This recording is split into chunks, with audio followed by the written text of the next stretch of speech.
কলকাতা শহরে যে হারে কস্ট অফ লিভিং দিন দিন বেড়ে চলেছে, এই অবস্থায় মাত্র 150 টাকা এই শহরে কি সারাদিন সার্ভাইভ করা সম্ভব?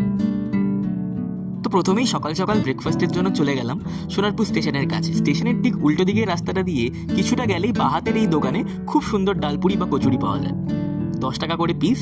তবে একজনের জন্য ব্রেকফাস্টে এক পিসই যথেষ্ট।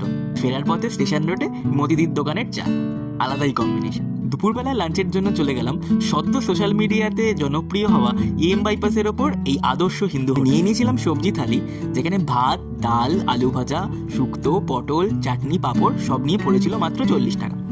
এরপর সন্ধ্যেবেলা কিছু স্ন্যাক্সের জন্য চলে এসেছিলাম এই দোকান। 2 পিস চিকেন পকোড়া নিয়ে নিলাম, যেটা পড়লো 20 টাকা। এখনো হাতে পড়ে রইল 70 টাকা। তাই রাতের বেলা ডিনারের জন্য চলে এসেছিলাম এই দোকানটিতে, যেখানে চিকেন বিরিয়ানির দাম মাত্র 70 টাকা। অতএব বোঝাই গেল যে শহরের ঠাটবাট অনেক বেড়ে গেলেও খুব সাধারণভাবে বেঁচে থাকাটাও সম্ভব। ভিডিওটা যদি ভালো লেগে থাকে তাহলে চ্যানেলটা অবশ্যই সাবস্ক্রাইব করে